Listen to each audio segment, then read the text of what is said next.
Oke, kembali lagi di forum Timnas. Jadi ada beberapa hal yang gue pengen bahas. Kita mulai dulu langsung aja dari review pertandingan antara Indonesia berhadapan dengan Thailand di pertandingan ketiga grup A untuk Indonesia, di mana mereka butuh kemenangan atau minimal sebenarnya sih hasil imbang ya untuk menjaga asa mereka untuk tetap menjadi juara grup ya, untuk menjaga asa dari timnas Indonesia. Nah, Indonesia turun dengan 4-4-2, formasi yang agak berbeda dibandingkan dua pertandingan kemarin. Nadeo tetap di belakang dengan Fahrudin dengan Jordi Amat sebagai center back. Asnawi dan Arhan dimainkan. Terus di depan ya ada 4 pemain, di tengah ada Irianto dengan Klok, di kanan ada Sayuri dan di kiri ada Egy. Nah, terus di depannya Dendi dengan Witan Sulaiman sebagai false nine atau sebagai second striker false nine.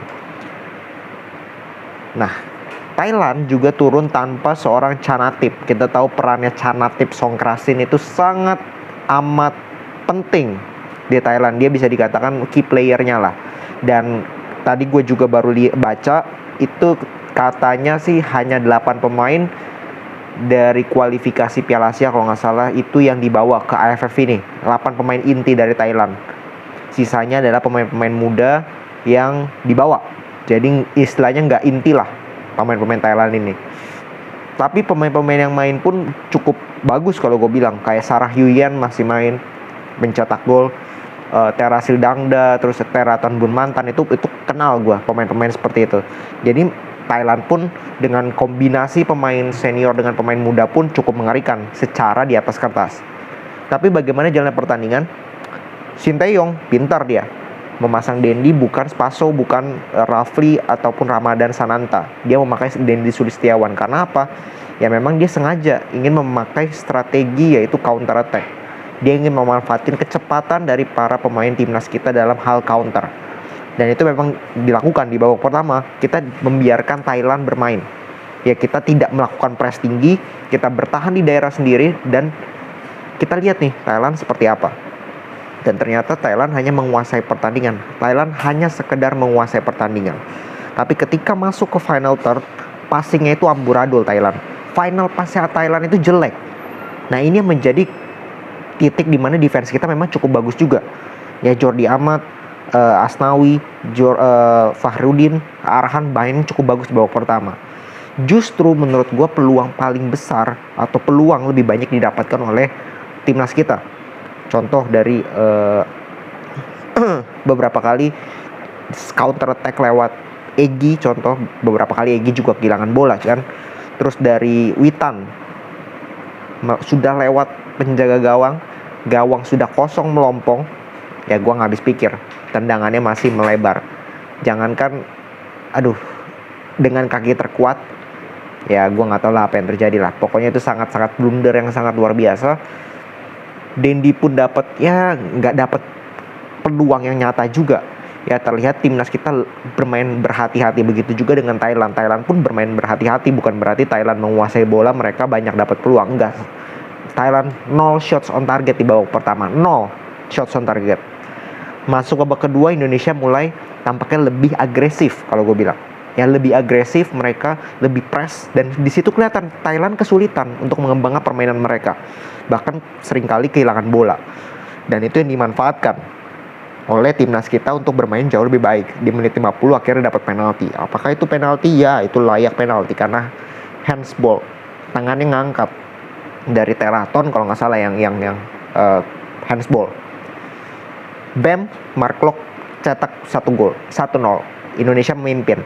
Sebenarnya kalau kita lihat, kalau yang gue lihat, setelah memimpin Indonesia bermain sebenarnya lebih kalem.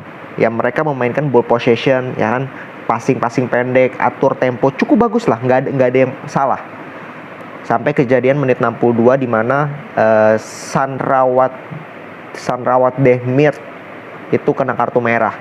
Tackle-nya itu sangat amat layak kena kartu merah. Kampungan tackle-nya. Bam, harusnya udah unggul 1-0, musuh kena kartu merah dan mainnya juga jelek banget Thailand. Praktis gak ada peluang sampai menit 62. Indonesia berada di atas angin. Feeling gue harusnya bisa malah nambah angka, ya nambah skor. Tapi apa yang terjadi? Terus Sinteyong melakukan beberapa perubahan. Contoh memasukkan Sadil dulu kan masuk, terus habis itu Kambuaya, baru Rafli. Nah ini yang menjadi kerepotan menurut gue. Ya ntar gue cek, Rafli dan Kambuaya itu masuk di menit 73 persis. Menit 75 Rafli dan Kambuaya main. Di situ Irianto ini mainnya sudah solid. Ya kalau gue jadi Sinteyong, mungkin gue ganti Kambuaya menggantikan salah satu pemain depan, karena gue ingin lebih menguasai lini tengah, lebih main balance di lini tengah karena sudah unggul juga. Main possession aja, karena Kambuaya punya skill, punya kemampuan untuk main ball possession. Tapi apa yang terjadi? Digantinya Irianto, pemain DM, digantikan oleh Kambuaya. Kambuaya ini bukan DM, dia itu attacking midfield. Dia adalah pemain yang mengatur serangan, playmaker. Itu aja udah bingung gue. Ganti Witan dengan Rafli.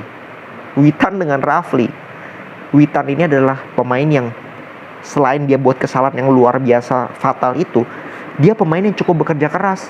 Dia juga menciptakan beberapa peluang ke timnas kita. Dia bermain cukup baik lah. Selain memang peluang yang sangat unbelievable itu, dia bermain cukup baik lah. Dia berusaha gitu. Setidaknya dia ada intensitas untuk apa ya? Untuk berjuang lah.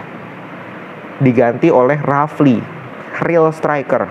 Artinya mengorbankan pemain yang bisa kerja keras, bisa bantu defense terhadap pemain yang lebih offense. Oke, gue mungkin masih paham maksudnya Sinteyong. Oh, lu udah unggul satu pemain, udah unggul 1-0, lu mungkin bisa curi 1 gol lagi mungkin. Tapi yang terjadi adalah nggak bisa. Indonesia terlalu banyak buang peluang. Asnawi tendangannya ngawur, Yakob tendangannya melebar tipis, Rafli buang-buang peluang. Banyak sekali peluang yang finishingnya sangat buruk. Seperti yang gue bilang di preview, gue bikin previewnya itu di shorts. Gue bilang kalau Indonesia mau menang, mereka harus efektif memanfaatkan setiap peluang yang mereka dapat, karena mereka tidak akan dapat banyak peluang seperti yang mereka dapatkan pada saat melawan Brunei maupun Kamboja. Itu pun mereka pada saat melawan Brunei dan Kamboja, mereka banyak buang peluang. Harusnya mereka belajar, mereka perbaiki itu. Yang terjadi apa di pertandingan kali ini sama, mereka dapat penalti doang golnya, tapi secara open play mereka tidak bisa menyelesaikan peluang. Bahkan peluang-peluang matang pun mereka nggak bisa ciptakan dan selesaikan, maksudnya ciptakan bisa, tapi selesaikannya nggak bisa. Nah, disitulah Thailand mulai mendapatkan angin. Mereka mainnya udah nggak mungkin nothing tulus, mereka mainnya oportunis. Dan herannya gua, ketika Thailand dengan 10 pemain main oportunis crossing, timnas kita panik, benar-benar panik. Dan akhirnya di menit 79 itu kesalahan Asnawi, mutlak kesalahan Asnawi, di mana dia main-main dengan bola, mau coba kolongin padahal lu bisa buang aja tuh bola. Akhirnya kerebut, tidak, dan transisi cepat, pemainnya tidak ada di sana, posisinya Arhan kosong. Akhirnya Kambuaya telat juga, dan ada deflect di situ, dan akhirnya Nadeo kebobolan. Nadeo juga agak terlalu maju menurut gue. Tapi kembali lagi, menurut gue ini kesalahan mulai dari Asnawi, di mana dia kehilangan bola. Gini, itu dari pertandingan, dan gue bilang sangat layak, harusnya Indonesia bisa menang. Ya, Indonesia kehilangan 2 poin ini murni karena kehilangan fokus pemainnya dan mental yang gue sangat sayangkan. Mental kita itu sangat payah. Kita unggul pemain, kita unggul skor, tapi kita malah kebobolan lawan 10 pemain. Dan bahkan Thailand lebih banyak mendapatkan peluang ketika kita bermain dengan 10 pemain. How sad timnas kita ini. Nah, setelah itu, ini pertandingan udah lewat, gue mau bahas pemain abroad. Oke, jadi pemain abroad itu adalah pemain yang main di luar negeri. Ya, ada yang mainnya di Asia, ASEAN, ada yang mainnya di Asia, bahkan ada yang mainnya di Eropa.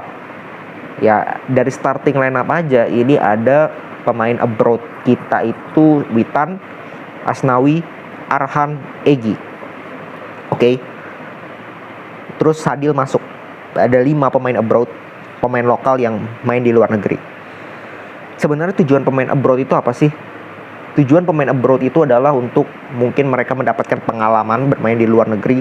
Mereka bisa bagikan itu mentalnya tentu saja harusnya diharapkan lebih bagus daripada teman-teman yang bermain di liga lokal, dan juga secara kualitas mereka harusnya lebih baik. Tapi apa yang mereka tunjukkan 5 pemain ini di laga ini menurut gue menyedihkan ya. Egy dari match pertama itu mainnya udah amburadul. Di pertandingan kali ini dia nyentuh bola 10 kali, mungkin hilang 11 kali. Selalu membuat situasi counter kita stuck karena dia terlalu lama megang bola, dia terlalu lama delay. Ya, dan penampilannya sangat drop, sangat amat flop. Ya, tapi masih jadi starter. Asnawi, tadi yang gue bilang penyebab kesalahan. Arhan, sebenarnya Arhan nggak terlalu parah, tapi tidak memberikan added value juga. Menurut gue Edo kemarin mainnya jauh lebih bagus daripada Arhan. Terus Witan, ya still walaupun mainnya cukup bagus gue bilang, tapi come on, peluang depan gawang seperti itu harusnya lu itu kan ke pertandingan kemarin kan udah lihat nih Hansamu melakukan hal yang demikian sama. Harusnya lu mindset lu nih, elah gue nggak bakal shit happens lah, tidak akan terulang lagi oleh pemain siapapun. Ternyata di pertandingan selanjutnya terulang lagi oleh seorang pemain yang menjadi andalan timnas kita. Pemain depan dengan kaki terkuatnya loh ini, ya, menyedihkan. Sadil masuk babak kedua, passingnya banyak yang amburadul. Jadi gue pertanyakan apa manfaat yang mereka dapatkan dari abroad ke timnas kita? Karena ujung-ujungnya mereka skillful, oke, mereka cetak gol, tapi lawannya Brunei, lawannya Kamboja, lawannya Filipina, di situ mereka unjuk gigi. Ketika lawan Thailand, Vietnam seringkali stuck, seringkali tidak kelihatan pemain-pemain ini. Ya, jadi gue tidak melihat bahwa pemain-pemain yang bermain di luar negeri ini memberikan added value kepada timnas kita. Justru pemain-pemain seperti Rahmat Irianto, Mark Klok bahkan naturalisasi, tapi dia mainnya jauh lebih Spartan, minimal tunjukkan fighting spirit, bermain untuk tim, bermain untuk timnas kita. Itu yang gue nggak lihat sama sekali dari pemain abroad ini. Jadi menurut gue bullshit lah lu menganak emaskan kepada media, kepada supporter. Oke, kita harus dukung timnas kita.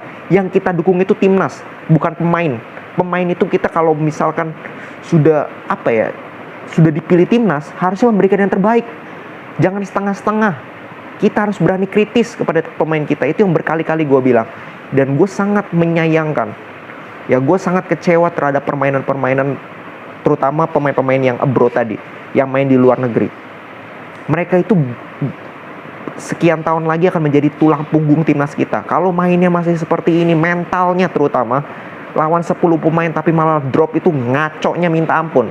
Menurut gue, ngaconya minta ampun. Ya, jadi lawannya ini Thailand yang pincang menurut gue. Bukan Thailand skuad kekuatan utama, tapi lu masih nggak bisa menang itu ya. Gue nggak tahu lah mau ke arah mana. Nanti mereka harus berarti fight di pekan terakhir lawan Filipina. Berharap Thailand dengan Kamboja skornya tidak lebih bagus daripada timnas melawan Filipina. Ya, kita lihat nanti di pertandingan terakhir. Kalau gue jadi Sinteyong, gue tidak akan memainkan pemain-pemain yang tadi gue sebut, 5 pemain itu dari awal. Gue akan coba starting, berikan kesempatan kepada pemain lain, gak ada masalah. Ramadan Sananta menurut gue layak diberikan kesempatan. Terus pemain-pemain Spasojevic mainkan, Abimanyu mainkan. Itu menurut gue jauh lebih punya kontribusi dibandingkan pemain-pemain yang gue sebut tadi. Jadi ini kritik pedas gue, bukan karena gue benci sama mereka, enggak. Gue pengen timnas kita yang terbaik, dan pemain-pemain yang gue harapkan, ekspektasi yang gue harapkan kepada pemain-pemain yang gue sebutkan main di luar negeri, sudah capek-capek ibaratnya kita dukung semua, tapi menunjukkan penampilan yang mengecewakan. Kita harus kritis ya. Jadi ya itu yang gue bisa sampaikan mungkin di video kali ini. Oke, segitu dulu. Salam sepak bola.